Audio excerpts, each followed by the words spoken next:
6 GLP-1 update. I'm going to be answering some common questions I've gotten. So I lost another 1 to 2 pounds this past week. I honestly am not sure because I weighed myself in the middle of the week and I had lost 2 pounds, and then I weighed myself at the end of the week and I had lost 1 pound. So I went up a pound. I don't know. I think I'm just going to say 1 pound this week. I feel like these are starting to get a little repetitive because I'm still on the lower dose and I haven't moved up. So I don't really have anything new.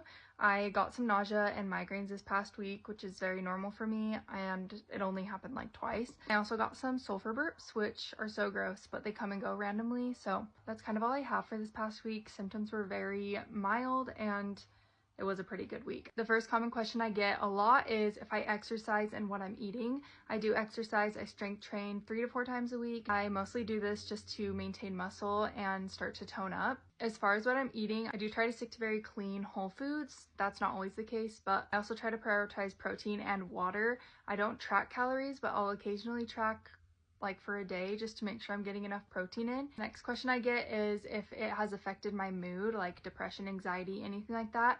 Personally, it has not. I've actually noticed I've gotten happier since starting a GLP-1.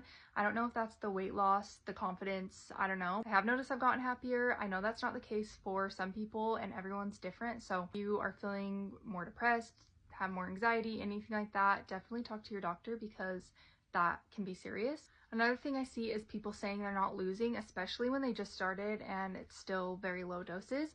That is very normal for low doses. Those are usually just to get your body used to the medication, so it's normal not to lose, but I know it can still be disappointing. So what I recommend for that is definitely get your protein and water in, but also take progress pictures and videos as well as measurements, because I feel like when the scale's not moving for me, I can always look back on pictures and videos and I really do notice a difference. It helps to have that visual, as well as measurements. When the scale's not moving, I do my measurements and I'm like, okay, I've actually lost inches, so I know it's working. If you have any questions, feel free to message me. Sometimes my comments get lost. I try to respond to as many comments as I can when I see them, but they do get lost a lot of the time. If you're new here, I'm sharing my whole GLP-1 weight loss journey, so if that interests you, follow along. I also have my provider linked in my bio if you're interested in getting started, or if you want pricing, info, anything like that. But